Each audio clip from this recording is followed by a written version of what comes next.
সংকটজনক, দাউদ ইব্রাহিম এই মুহূর্তে হাসপাতালে ভর্তি। 1993 সালে মুম্বাই বিস্ফোরণে মূল চক্রী ভর্তি হাসপাতালে। সূত্রের খবর, দাউদের শারীরিক অবস্থা আশঙ্কাজনক। সরকারিভাবে এখনো কিছু জানায়নি পাকিস্তান। কড়া নিরাপত্তার চাদরে করাচির হাসপাতাল চত্বর।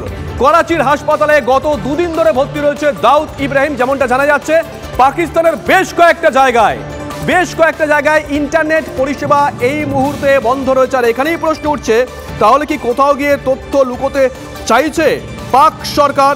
বড় প্রশ্ন এই মুহূর্তে।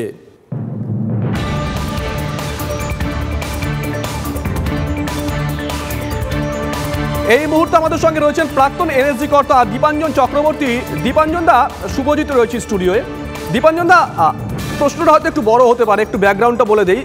3 বছর আগে 2020-তে একবার শোনা গেছিল দাউদ ইব্রাহিম করোনায় আক্রান্ত হয়ে তার মৃত্যু হয়েছে। ঠিক সেই সময় একটি বহুল প্রচলিত বিদেশি সংবাদপত্র তারা দাবি করেছিল যে না, করোনায় আক্রান্ত হয়ে দাউদ ইব্রাহিমের মৃত্যু হয়নি, পাকিস্তানের সেনা বিষ প্রয়োগ করেছে ইঞ্জেকশন দিয়ে এবং তাতেই দাউদের মৃত্যু হয়েছে। তারপর অবশ্য দেখা গেল দাউদ তার দ্বিতীয় বিয়ে করলেন, সেই ছবি সোশ্যাল মিডিয়া খুলল। দীপাঞ্জন, এখানেই প্রশ্ন, আজকে 2023-এ বিষ প্রয়োগের অভিযোগ। 3 বছর আগে একটি সংবাদপত্র দাবি করেছিল, বহুল প্রচলিত সংবাদপত্র, নামটা আমার বলা এখানে যাবে না যেহেতু ব্র্যান্ড রয়েছে, তারা বলেছিল যে বিষ প্রয়োগ করার পরেই মৃত্যু হয়েছে দাউদের। আপনি কিভাবে দেখছেন গোটা বিষয়টা? দেখুন, প্রথমত দাউদ বেশ কিছুদিন ধরে অসুস্থ রয়েছে, এতে কোনো সন্দেহ নেই। কিন্তু পাকিস্তানের সমস্যা হচ্ছে, পাকিস্তান তো এতদিন বড় করে সারা বিশ্বকে জানিয়েছে যে দাউদ কোথায় আছে আমরা জানি না, দাউদ পাকিস্তানের মাটিতে নেই, এগুলো তারা বলে বেরিয়েছে। তো এখন ওদের অবস্থা হয়েছে ওই কিল খেয়ে কিল চুরি করার মতো। দাউদ যদি বেঁচে থাকে সেটা ওরা বলতে পারবে না, দাউদ যদি মারা যায় সেটা ওরা স্বীকার করতে পারবে। এটা পাকিস্তানের জন্য একটা বিরাট সমস্যা। আমাদের নিজস্ব সূত্র থেকে বা এদিক ওদিক এজেন্সি থেকে যেটুকু খবর পেয়েছি, সম্ভবত ও নেই। সম্ভবত গতকাল রাতে 8টা নাগাদ বোধহয়, সম্ভবত, আবার বলছি কারণ এগুলো কোনো ডিক্লারেশন হবে না পাকিস্তান থেকে, গতকাল রাত 8টা নাগাদ বোধহয় দাউদ মারা গেছে। এবং পয়জনিং এর যে খবরটা সেটাও সত্যি, নিছক অসুস্থতা জনিত কারণে সে মারা যায়নি। কিন্তু সমস্যাটা হচ্ছে কোথায়, এবং এটার অফিসিয়াল স্বীকৃতি এটা পাকিস্তান এক্ষুনি দেবে না। দাউদকে ওরা ওই অরণ্যদেব বেতালের মতো করে রাখবে যে দাউদের মৃত্যু হয় না, কারণ দাউদের মৃত্যু হলে সেটা স্বীকার করতে গেলে পাকিস্তানকে স্বীকার করতে হয় যে দাউদ ওদের কাছে রয়েছে। সো এটা দাউদের জন্য একটা বড় সমস্যা, পাকিস্তানের জন্য একটা বড় সমস্যা।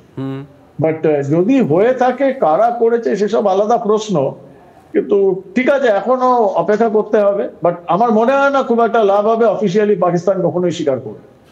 দীপাঞ্জন দা, আপনি যে কথা বলছিলেন এবং আমরা প্রত্যেকেই জানি যে পাকিস্তান অফিসিয়ালি কোনোদিন জানায়নি যে দাউদ তাদের ওখানে আত্মগোপন করে বা লুকিয়ে রয়েছে। কয়েক মাস আগে আমরা দেখেছিলাম দাউদের এক ভাগ্নে, মানে বোনের ছেলে, সে বলেছিল যে হ্যাঁ মামা বিয়ে করেছে, পাকিস্তানের একজনকে বিয়ে করেছে, তাতেই অনেকটা পরিষ্কার হয়ে গেছিল সেই সময়। আমার প্রশ্ন হচ্ছে, যে প্রতিবেদনের কথা আমি বলছিলাম 3 বছর আগে একটি বিদেশি সংবাদ মাধ্যমে, সেখানে বলা রয়েছে যে দাউদ যে জঙ্গি সেটা বিশ্বের কাছে পরিষ্কার, ভারত তার প্রমাণ দিয়ে দিয়েছে এবং বহির্বিশ্বের একটা চাপ ছিল পাক সরকারের ওপরে, হয় তাকে আমাদের হাতে তুলে দাও আর নইলে আমরা কিছু একটা ব্যবস্থা করব, এই রকম প্রতিবেদন অনুযায়ী প্রতিবেদনে দাবি করা হয়েছিল। এবং তারপরে পাকিস্তান সরকার নাকি মনে করেছে যে তাদের হাতে তুলে দেওয়ার থেকে বিষ প্রয়োগ করে মেরে দেওয়াটা বেটার। এটা সেই প্রতিবেদনের কথা বারবার বলছে এই কারণেই। দীপাঞ্জন দা, দেখুন, এত সহজও হবে না, মানে পাকিস্তান সরকারের পক্ষে কিছু করাটা অত সহজও হবে না, কারণ দুদিক থেকে দেখতে হবে যে দাউদ ওদের জন্য এখন একটা বোঝা।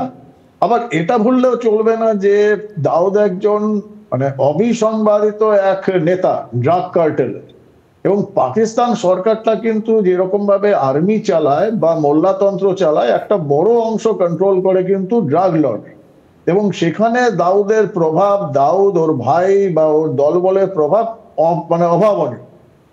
তো সমস্যা হচ্ছে, একটা ঘটনা আমি পেয়েছি, আমি I am not sure, but এটা আপনারাও কনফার্ম করে দেখতে পারেন, যে দাউদের পরম আত্মীয় প্রাক্তন ক্রিকেটার জাভেদ মিয়াঁদাদের বাড়ির লোকজনকে নাকি আর্মি হাউস অ্যারেস্ট করেছে।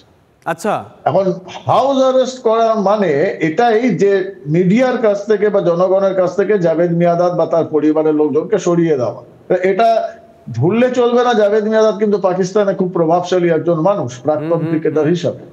যাতে তারা মিডিয়ার সামনে মুখ না খোলে, কোনো ব্যাপারে কথা না বলে, কারণ তারা পরম আত্মীয়। দাউদের সম্ভবত দাউদের মেয়ের সঙ্গে বা দাউদের ছেলের সঙ্গে জাভেদ মিয়াঁদাদের বিয়ে হয়েছে মেয়ের। তো সেখানে এটা কিন্তু একটা পুষ্টিকরণ হয় যে কিছু একটা তো হয়েছে নিশ্চয়ই। বাট পাকিস্তান তো ন্যাচারালি তারা তো অ্যাকসেপ্ট করবে না। তো আমাদের অপেক্ষা করতে হবে এখন দেখার জন্য যে পাকিস্তান কখন কি ডিক্লারেশন দেয়। পাকিস্তানের বেশ কয়েকটা জায়গায় ইন্টারনেটও বন্ধ, দীপাঞ্জন দা, মানে আপনি যে কথা বলছেন কিছু একটা হচ্ছে, পাকিস্তানে ইন্টারনেট বন্ধ। দেখুন পাকিস্তানে তো একটা বড় মেজর অ্যাক্টিভিটিস হচ্ছে, যেটুকু আমরা খবর পেয়েছি আইএসআই থেকে শুরু করে পাকিস্তান আর্মি, কারণ দাউদ একটা অবিচ্ছেদ্য অংশ হয়ে গেছিল পাকিস্তান অ্যাডমিনিস্ট্রেশনের এবং আইএসআই।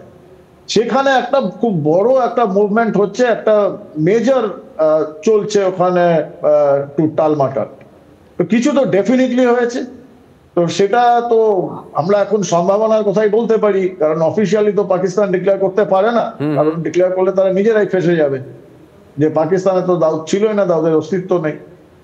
তো দেখা যাক কি হয়। বেশ, অসংখ্য ধন্যবাদ দীপাঞ্জন দা, অসংখ্য ধন্যবাদ। অবশ্যই আমরা নজর রাখবো এই খবরের দিকে।